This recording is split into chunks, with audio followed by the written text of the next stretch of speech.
संपूर्ण महाराष्ट्रात घरांचा नवीन कायदा लागू. आता या लोकांची घरं जेसीबीने पाडायला सुरुवात झाली आहे.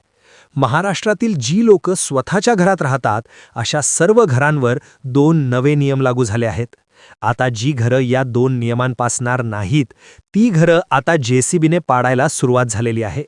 2 नियम जे याआधी पण होते, ज्याची अंमलबजावणी अतिशय पद्धतीने आता सुरू झाली आहे. नियमात न बसणारं घर शिल्लक ठेवू नका असे स्पष्ट आदेश देण्यात आले आहेत, ज्यामुळे घरांवर आता जेसीबी कालून ती जमीन दोस्त व्हायला सुरुवात झाली आहे.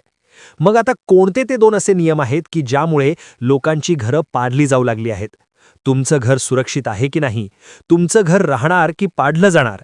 संपूर्ण सविस्तर माहिती तुम्हाला व्हिडिओमध्ये देणार आहे. या व्हिडिओची सगळी माहिती व्यवस्थितपणे पहा. पूर्वी घरांना कोणी हात लावत नसायचं. अतिक्रमण वगैरे असलं तरच नोटीस देऊन मग तोडफोड व्हायची. पण आता सरकारने नवा कायदा लागू केल्यामुळे डायरेक्ट कारवाईची सुरुवात झाली आहे. तुम्ही सकाळी उठलात की घराला नोटीस लावली जाईल आणि एक जेसीबी घर पाडायला सुरुवात करेल. हा चित्रपट तुम्हाला पाहिला तर कसं वाटेल? तर खरंच हे आता होऊ लागलं आहे.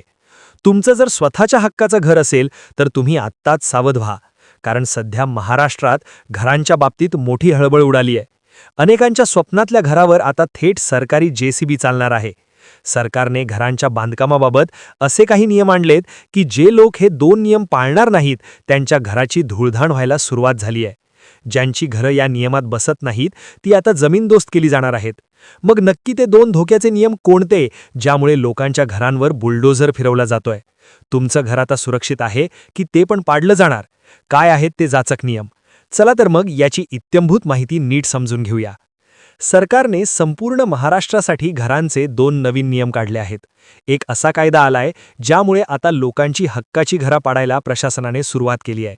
आता ज्यांनी कोणी ग्रामीण भागात किंवा शहराच्या आउटसाईडला स्वस्त प्लॉट घेऊन घरं उभी केली असतील किंवा खेड्यापाड्यात आपल्याच शेतात टोलेजंग घरं बांधली असतील तर त्यांच्या अडचणीत वाढ होणार आहे. कारण सरकारने जो नवा कायदा आणलाय तो जर तुम्ही वेळीच समजून घेतला नाही आणि तुमचं घर त्या 2 नियमांच्या चौकटीत नसेल तर तुमच्या घरावरील कारवाई आता कुणीच रोखू शकणार नाही. रक्ताचं पाणी करून आणि आयुष्यभराची पुंजी लावून बांधलेलं घर एका मिनिटात मातीत मिळणार आहे. कारण सरकार आता मोठी धडक मोहीम राबवणार आहे. राज्याच्या कानाकोपऱ्यात नवीन नियम लागू झालाय, ज्यानुसार ही बेकायदेशीर घरं आता नियमाच्या कचाट्यात सापडली आहेत. महाराष्ट्रातील 99% घरं जी आज गावागावांत आहेत, निमशहरी भागात आहेत किंवा ज्यांनी शेतजमिनीत आणि स्वतःच्या शेतात घरं बांधली आहेत, त्या सर्वांना हा नवीन नियम आता लागू झालाय. या नियमात स्पष्ट म्हटले आहे की 99% घरांच्या बाबतीत एक मोठी कायदेशीर अडचण उभी राहिली आहे आणि म्हणूनच सरकारने हा कठोर निर्णय घेतलाय. आता ज्यांनी ग्रामीण भागात किंवा शहरालगत वस्ती केली आहे त्यांच्यासाठी सरकारने एक धोक्याचा इशारा दिलाय. सरकारने केलेल्या एका मोठ्या पाहणीत असं दिसलंय की गावाकडे किंवा शहरात घर बांधताना लोक या 2 मुख्य नियमांना हरताळ फासतात आणि म्हणूनच सरकारने आता हे पाऊल उचललं आहे.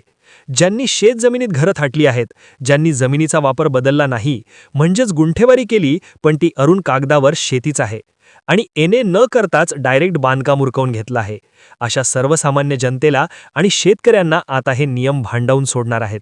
याच नियमांच्या आधारे आता घरांवर हातोडा पडणार आहे. सरकारने ही नवीन नियमावली जाहीर केली आहे. ज्यांची घरं या 2 नियमात फिट बसणार नाहीत त्यांची घरं आता भुईसपाट केली जाणार आहेत. ले कान देऊन नीट ऐका.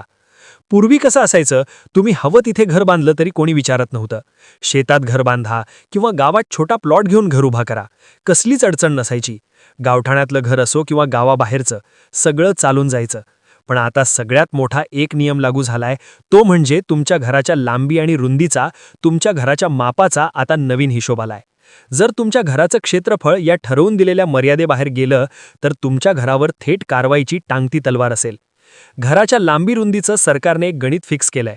त्या गणितात जर तुमचं घर बसत नसेल आणि तुमची जमीन जर एने नसेल, तुम्ही केवळ शेतजमिनीत घर बांधून राहत असाल तर तुमच्या घरावर कारवाई अटळ आहे. तुमच्या घराचं माप जर या नियमाच्या बाहेर निघालं तर जेसीबी येणारच. मग तो नवीन जाचक नियम नक्की काय आहे? नक्की कोणाची घरं तोडली जाणार? लांबी रुंदीची ती मर्यादा किती आहे? किती जागेत घर असेल तरच तुम्ही सुरक्षित आहात? हे सगळं मी आता फोडून सांगतोय. हा नवा नियम थेट तुमच्या घराच्या अस्तित्वाशी जोडलेला आहे. तुम्ही गावखेड्यात राहत असाल, शेतकरी असाल, रानात बंगला किंवा फार्म हाऊस बांधला असेल किंवा शहरातून येऊन शेत जमीन घेऊन तिथे घर थाटलं असेल तर हा व्हिडिओ शेवटपर्यंत पाहिल्याशिवाय दुसरीकडे कुठेही बघू नका. आता तुम्हाला वाटेल की आपलं रक्ताचं पाणी करून बांधलेलं घर सरकार कसं काय तोडणार?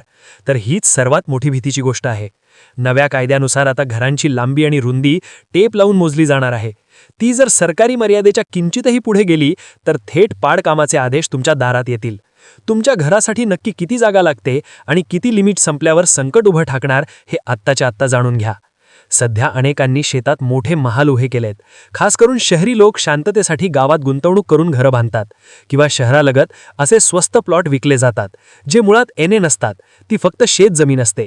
अशा जागेवरचं कोणतंही बांधकाम आता पूर्णपणे नियमबाह्य मानलं जात आहे. सरकारचं आता स्पष्ट आणि ठाम म्हणणं आहे की कोणतीही भिंत उभी करण्यापूर्वी तुम्हाला ती जमीन बिगर शेती म्हणजेच एने करून घ्यावीच लागेल. आजकाल ही प्रक्रिया महाभूमी पोर्टलवर ऑनलाईन सुद्धा अवेलेबल आहे, उपलब्ध आहे. दुसरी महत्त्वाची गोष्ट तुमच्या घराचा नकाशा आणि प्लॅन. अनेकदा आपण गाव पातळीवर कोणाचंही घर बांधतो, पण आता तुमच्या ग्रामपंचायतीकडून किंवा नगरपालिकेकडून बांधकाम परवानगी, कन्स्ट्रक्शन परमिशन घेतली आहे का याची खात्री करा. जर तुमच्याकडे अधिकृत टॅक्स पावती असेल तर तुम्हाला घाबरण्याचं कारण कमी आहे. पण तरीही गुंठेवारी नियमात तुमचं घर बसत आहे का हे तज्ज्ञांकडून तपासून घ्या. तिसरी स्टेप, जर तुमचं घर गुंठेवारी भागात असेल तर महाराष्ट्र सरकारने वेळोवेळी गुंठेवार नियमीकरण योजना आणली आहे. अशा योजनेचा लाभ घेऊन ठराविक दंड भरून तुम्ही तुमचं बेकायदेशीर बांधकाम कायदेशीर करू शकता. यामुळेच भविष्यात येणारा जेसीबी कायमचा थांबवता येईल. चौथी आणि सर्वात महत्त्वाची टेप, कोणत्याही अफवांवर विश्वास ठेवू नका.